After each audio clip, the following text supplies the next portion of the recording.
Numéro 10, à la page 201.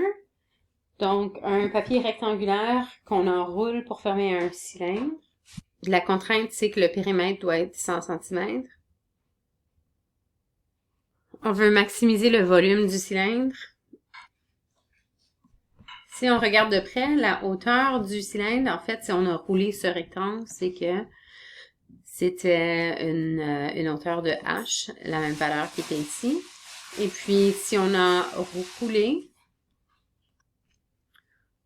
le rectangle pour que ça devienne un cylindre, on peut voir en rouge ici, là, ce que j'ai fait. Donc, c'est vraiment cette partie-ci qu'on roule. Alors, ça, c'est la circonférence du cercle. Alors, le périmètre, P, en fait, c'est 2 fois la hauteur plus 2 fois cette largeur qui est en effet la circonférence du cercle, donc 2 pi r carré. Je peux donc soit isoler le H ou isoler le R. Je choisis d'isoler le H. Et puis, on va obtenir une expression pour H en fonction de R. Je vais appeler cette équation l'équation 1. Je vais appeler l'équation du volume, qui est ce qu'on cherche à optimiser, l'équation 2.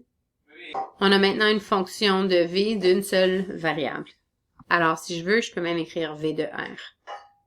J'ai une fonction V, je sais que je veux optimiser cette quantité, donc on va trouver la dérivée, quand est-ce que cette dérivée est égale à 0, et puis on va trouver la valeur de R. Donc, je vous laisse continuer le reste dans votre devoir. N'oubliez pas que pi, c'est juste une constante, donc vous pouvez juste le laisser.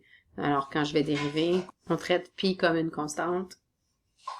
Il nous reste juste à isoler pour trouver la valeur de R. Et si vous allez voir qu'on a un R en facteur commun, donc sortez-le en facteur, et puis vous devriez être capable de résoudre et trouver la valeur de R. N'oubliez pas de vérifier avec le test de la dérivée seconde. Donc, puisqu'on cherche à maximiser un volume, vous allez vous assurer que V'', la seconde dérivée, est triste, négative. OK, plus petite que 0, donc ça va me donner un maximum. Donc, n'oubliez pas de faire le test de la dérivée seconde dans votre travail.